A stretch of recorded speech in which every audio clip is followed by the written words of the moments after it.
Guys, mengalami halusinasi tanpa penyebab yang jelas tentu bukan sesuatu yang mengenakan ya. Tapi itulah yang dialami oleh seorang wanita bernama Susannah Cahalan. Susannah yang berusia 24 tahun dilarikan ke rumah sakit karena mengalami halusinasi yang begitu berat. Awalnya kehidupan wanita berambut pirang ini berjalan normal seperti orang-orang pada umumnya. Ia bahkan bekerja di media New York Post selama 6 bulan. Ketika Susannah mulai mengalami halusinasi, ia menduga hal itu disebabkan oleh kutu di tempat tidurnya. Ia terbangun dan mendapati dirinya digigit oleh kutu. Susannah pun memanggil pembasmi kutu untuk membersihkan tempat tidurnya, namun petugas menyebut bahwa mereka tidak menemukan kutu yang dimaksud oleh Susannah. Gak hanya itu saja, ketika bekerja ia juga kesulitan untuk berkonsentrasi saat rapat diadakan. Saat itu Susannah masih kerap berpikir tentang kutu-kutu yang berada di tempat tidurnya. Sampai-sampai ia membuang barang-barang di apartemennya. Beberapa hari setelah itu, ia mengalami kecemasan dan paranoid sehingga harus dilarikan ke rumah sakit. Meski sempat keluar dari rumah sakit, halusinasi Susannah malah semakin parah. Hingga akhirnya ia dilarikan kembali ke New York University Langone Medical Center.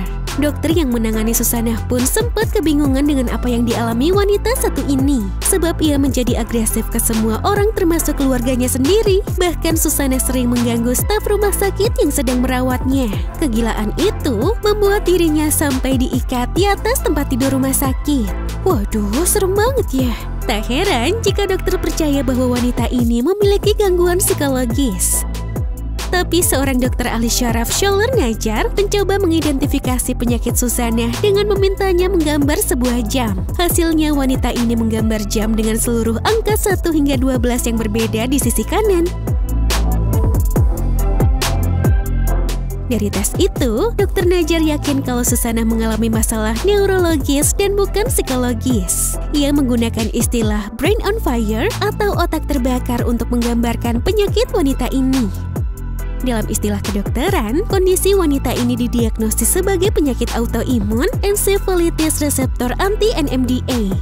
Suatu penyakit langka di mana sistem kekebalan tubuhnya akan menciptakan antibodi berbahaya dan menyerang reseptor NMDA di otaknya. Dengan kata lain, tubuh Susannah seolah melawan otaknya sendiri. Dari tes menggambar tersebut, wanita ini akhirnya menjalani terapi imunoglobulin intravena dan steroid. Setelah 1 bulan full berada di rumah sakit melawan penyakit langka, Susannah pun diperbolehkan pulang. Tapi ia tetap harus rutin untuk memeriksa scan PET dan transvaginal ultrasound setiap tahunnya. Berbicara tentang penyakit autoimun, Dr. Najar percaya bahwa 90% orang yang menderita penyakit ini tak dapat didiagnosa dengan baik. Susannah beruntung menjadi 10% orang di antaranya.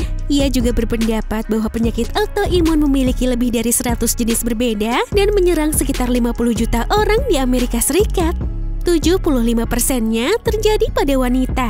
Belum diketahui pasti tentang penyebab penyakit ini, namun ada yang menyebut didapatkan dari keturunan, lingkungan, hingga pengaruh hormon. Pengalaman panjang Susannah menjalani penyakit aneh ini pun diabadikannya dalam sebuah buku yang berjudul Brain on Fire, My Month of Madness. Buku ini mencuri perhatian pada 2012 sebagai autobiografi terlaris di New York Times dan juga buku keduanya yang keluar pada 2019. Gak sampai di situ, film original Netflix berjudul Brain on Fire juga laris di pasaran pada 2016. Wah, keren banget ya! Saat ini, secara medis Susannah telah pulih dari penyakit autoimun yang pernah dideritanya. Ia mengisi sebagian waktunya untuk berkampanye tentang penyakit autoimun agar banyak orang lagi terselamatkan. Sukses terus deh!